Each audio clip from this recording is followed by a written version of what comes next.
नहमदहु व नसल्ली अला रसूलिल करीम अम्मा बाद। एक साहब ने पूछा है कि कुछ लोगों ने ये दावा किया है कि 2029 में क़यामत आ जाएगी, कुछ और लोगों ने कहा 2-4 साल के बाद क़यामत आ जाएगी। उसने इस्तेदलाल अपने अपने तौर पर किए। एक वीडियो में वायरल हो रहा है कि मस्जिद नबवी से बाहर, जब ये कोरोना का ज़माना था 2 महीने पहले, तो मस्जिद नबवी के बाहर कुछ कुत्ते घूम रहे थे, मस्जिद के अंदर नहीं, सहन से भी काफ़ी बाहर। अब उसका उसने वीडियो बनाया और वायरल कर दिया और ये कहा कि ये क़यामत की अलामत है। एक हदीस के अंदर है कि क़यामत के करीब मदीना खाली हो जाएगा, वहाँ लोग नहीं होंगे और वहशी जानवर का वहाँ डेरा हो जाएगा, वहशी जानवर वहाँ होंगे। तो उससे उन्होंने सवाल किया कि क़यामत के करीब की क़यामत है। हालांकि क़यामत के करीब तो पूरा मदीना ही में कोई नहीं होगा, वहशी जानवर होंगे। यहाँ तो मदीने में कुछ लोग हैं, अलबत्ता कोरोना वायरस के ज़माने में ज़्यादा नहीं है, तो कुत्ते उधर घूम फिर रहे होंगे। तो उसने इस सवाल किया कि क़यामत करीब है। तो मुझसे पूछा है कि बताइए कि क़यामत कब है। जवाब यह है कि हदीस के अंदर तो है कि नबी करीम सल्लल्लाहु अलैहि वसल्लम से पूछा क़यामत कब है, तो आपने फरमाया कि मुझे इसका इल्म नहीं है, इसका इल्म सिर्फ अल्लाह को है। इसलिए हातमी तौर पर या साइंसी तौर पर कहना कि क़यामत फला वक्त है, ये सही नहीं है। अलबत्ता फ़लकी एतबार से क्या है ये मैं अर्ज़ कर दूँ। फ़लकी एतबार से जो साइंसदान कहते हैं, अंदाज़ा लगाते हैं, तो ज़मीन की उम्र अब तक 4 अरब 54 करोड़ साल है और सूरज की उम्र 4 अरब 60 करोड़ साल है।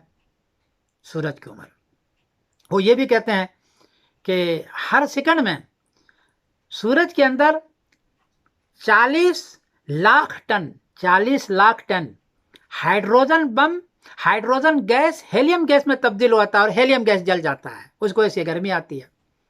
तो ये जल रहा है और सूरज में कमी आ रही है। लेकिन वो एक बात और कहते हैं कि सूरज में एक सिस्टम है न्यूक्लियर फ्यूजन का। न्यूक्लियर फ्यूजन का मतलब ये कि गैस पैदा भी होता है। इसलिए वो ये कहते हैं कि 40 लाख टन हर सेकंड में हाइड्रोजन गैस पैदा भी होता है, जल भी रहा है, पैदा भी हो रहा है। इसलिए उसका अंदाज़ा यह है कि अभी भी 4 अरब साल ये ज़मीन, ये आसमान और ये सोलर सिस्टम यानी सूरज का जो सिस्टम है, 4 अरब साल अभी भी बाकी रहेगा। तो उनका जो कहना है कि जल तो रहा है गैस, लेकिन साथ साथ पैदा भी हो रहा है।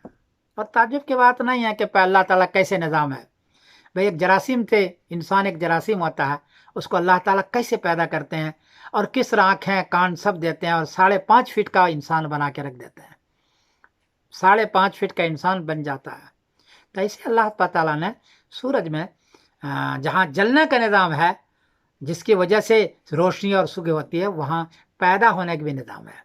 इसलिए कम से कम वो अंदाज़ा लगाते हैं फलकी। मैं नहीं कहता हूँ भाई, मैं तो कुछ भी नहीं कहता हूँ, मैं तो ये कहता हूँ कि पता ही नहीं है हमें कि अभी भी 4 अरब साल ये ज़मीन, आसमान और सूरज बाकी रहेगा।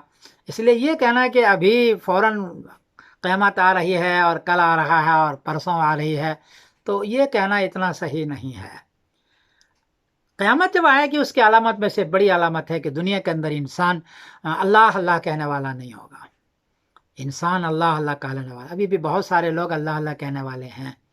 और ये निज़ाम, सूरज की रोशनी कम हो जाएगी, गैस जलना ख़त्म, बनना ख़त्म हो जाएगा और गैस फिर ये ख़त्म हो जाएगा, ये उसके बाद एक निज़ाम आने वाला है।